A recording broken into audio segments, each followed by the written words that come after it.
Yo teman-teman, seperti biasa bagaimana kabar kalian di minggu ini? Semoga semuanya baik-baik saja ya. Yups, One Piece is baik nakama. Akhirnya kita kembali mendapatkan lanjutan dari manga One Piece chapter terbaru di minggu ini. Tentu kali ini bocoran sudah terkonfirmasi langsung oleh pihak terpercaya yakni Pipis dan juga Warsgen Forum. Nah sebelumnya Tambangun mengingatkan lagi dengan apa yang terjadi pada chapter lalu yang memperlihatkan akhirnya permainan para anggota kesatria suci dimulai dengan mengajak anak-anak raksasa ini menuju ke tempat yang sudah mereka sediakan dengan menculik mereka. Terkonfirmasi pula bahwa di dunia pertama terdapat juga robot raksasa kuno yang berusia lebih dari 3000 tahun. Dan puncak momennya adalah chapter lalu memperlihatkan bajak laut prajurit raksasa baru menghancurkan beberapa monster ketakutan dari anak-anak beserta dengan joinnya tangan kiri dari Raja Bajak Laut yakni Gaban ke dalam pertempuran. Nah sebelum masuk ke dalam videonya, seperti biasa jangan lupa like dan share nanti jika kalian suka dengan pembahasan Tambangun kali ini ya. Jika sudah, terima kasih banyak dan bersiaplah nakama. Tarik jangkar dan mari kita berlayar.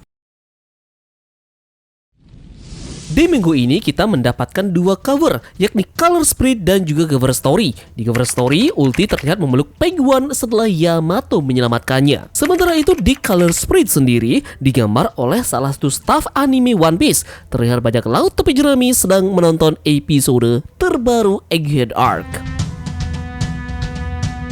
Bocoran pertama yang kita dapatkan di chapter kita kali ini adalah bajak laut Kolon bergabung dengan grup dari Robin. Sementara itu di Underworld sendiri, Loki berbagi informasi dengan kelompok Luffy tentang para kesatria suci. Namun di sini dia terlihat menolak mengungkapkan keberadaan dari Shanks karena percaya bahwa Luffy masih belum benar-benar mendapatkan kebebasannya. Di chapter ini pun kita mendapatkan flashback singkat pengungkapan bahwa Loki pernah bertemu dengan Sebek di masa lalu dan bahkan mencoba menjadi krunya saat masih anak-anak. Namun di sini Sebek yang penampilannya masih disamarkan dengan tegas menolak permintaan dari Loki ini. Penolakan ini pun membuat Loki menentang Sebek untuk bertarung, yang tentu berakhir buruk baginya. Shirohige juga terlihat di dalam flashback ini, tetapi tetap saja wajah dari Sebek tetap tersembunyi.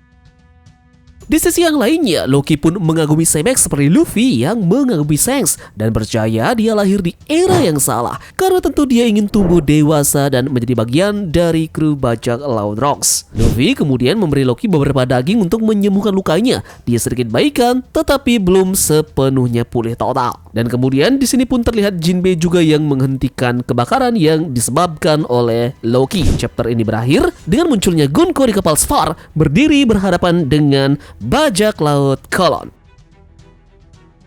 Banyak hal menarik yang terungkap pada chapter ini, terutama dengan bagaimana Loki yang ternyata fans berat dari Sebek. Sebelumnya kita ketahui ya bahwa Kurohige lah yang juga terinspirasi dari kru bajak laut Rocks dan bahkan kapal dari Kurohige bernama Saber of Sebek dan juga tujuan dari mereka berdua ini sangat mirip. Jadi Luffy dan juga Loki ini sama-sama mempunyai idolanya masing-masing.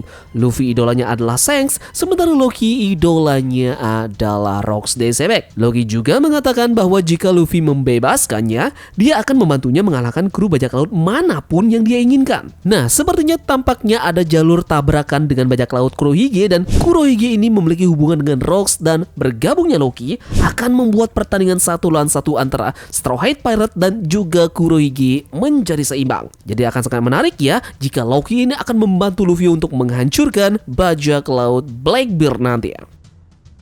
Yang bikin kita menarik lagi pada bocoran kali ini adalah Loki ditolak oleh Rocks, sementara Kaido bergabung dengan Rocks. Keduanya memegang Kanabo, tongkat Oni yang berduri. Kaido pun sangat mirip seperti Raja Harald. Jadi mungkinkah ini semakin menegaskan Kaido memiliki hubungan darah dengan Loki dan juga Harald? Saudara kembar Shanks yakni Samrock menerima pengungkapan sebelum Rocks de Sebek. Mungkinkah Oda Sensei terus menyembunyikan wajah Rocks karena suatu alasan? Mungkinkah dia adalah ayah dari salah satu karakter yang ada dalam cerita One Piece dan tampak mirip sekali dengan mereka? Apa mungkin sosok Rocks benar-benar mirip dengan Kurohige ataukah bagi si badut yang identitasnya belum belum jelas sampai saat ini. Nah, sementara itu Jinbe adalah satu-satunya orang yang tentu saja bisa untuk meminimalisir adanya api yang terbakar di cabang nomor 8. Jinbe mungkin akan segera mendapatkan lawan di sini, tentu saja yang berasal dari anggota Kesatria Suci ya, yang tidak mau rencana mereka dihancurkan begitu saja. Dan sepertinya sosok yang akan menghentikannya di sini adalah Somers atau Gillingham, karena Gunko sudah berhadapan dengan Colin Pirate di sisi yang lainnya.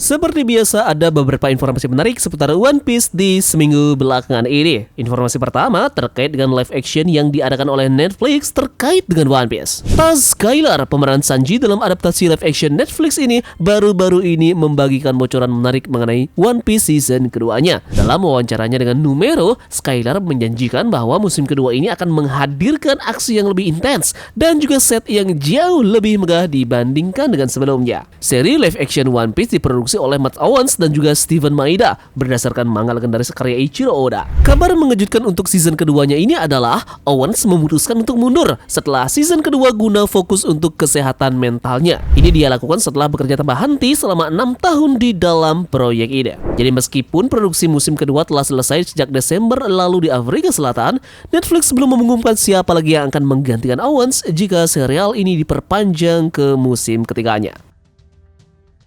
Nah, seperti musim sebelumnya, One Piece season kedua ini akan kembali menghadirkan Inaki Godoy sebagai Merida Luffy, bersama dengan Taz Skylar sebagai Sanji, Makin Yu sebagai Zoro, Emily Rhodes sebagai Nami, dan juga Jacob Romero Gibson sebagai Usopp. Di musim ini, kru topi jerami juga akhirnya memasuki Green Line, yang berarti banyak sekali karakter yang akan muncul. Beberapa di antaranya adalah Chandrita Chandran sebagai Miss Wednesday alias Vivi, Lera Abova sebagai Miss Alsande alias Nico Robin, Joe Manganiello sebagai Mr. Zero atau Crocodile, dan juga Rigo Sanchez yang akan berperan sebagai Monkey D. Dragon. Jadi Eiichiro Oda sendiri akan sangat optimis dengan kualitas di musim season keduanya ini. Beliau pun dalam kunjungannya ke lokasi syuting di Cape Town, Afrika Selatan, Oda Sensei berbagi kesan tentang tim produksinya dengan semua janji aksi spektakuler dan juga set megah yang sudah dipersiapkan. One Piece season kedua tampaknya akan menjadi tontonan wajib bagi para penggemar anime dan juga live action.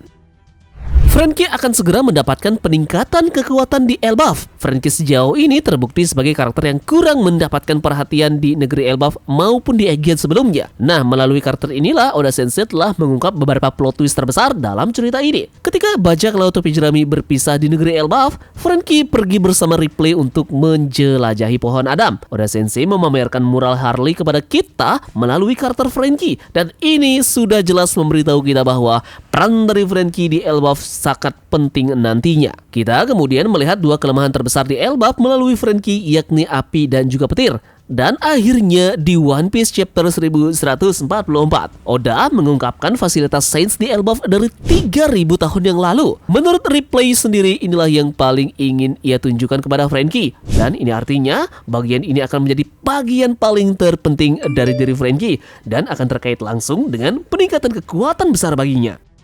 Sebelumnya ketika Franky menemukan fasilitas yang terbengkalai, dia meningkatkan dirinya secara besar-besaran. Ini terjadi sebelum time skip 2 tahun di One Piece, di mana dia menemukan fasilitas itu di Baltimore. Dia di sana melengkapi dirinya dan merancang canggih dirinya sendiri. Kali ini, dia pun menemukan hal yang sama di Elbaf, dan dia pasti segera akan memasukkan beberapa teknologi canggih ke dalam tubuhnya lagi. Baik itu persenjataan canggih dengan laser, ataupun senjata yang terinspirasi dari raksasa yang lebih kuat. Jadi dengan inilah yang membuat Franky akan menjadi jauh lebih kuat. Kita semua pasti mengharapkan Franky untuk menciptakan mecha yang baru kan, dan meningkatkan Franky Shogunnya. Tentunya dengan versi yang lebih besar dan tentu lebih kuat, yang dapat bertarung bertandingan dengan para raksasa tetapi mampu melakukan hal yang lebih dari itu. Termasuk salah satunya adalah terbang. Yup, jadi sekian pembahasan Tamagon terkait dengan spoiler singkat yang Tamagon dapatkan di hari ini, dan beberapa informasi menarik seputar One Piece di seminggu belakangan ini. Terima kasih dari kalian yang sudah menonton. Kita bertemu lagi di spoiler lengkapnya besok. Sekian dari Tamagon, dan turunkan jangkar. Mari kita berlabuh.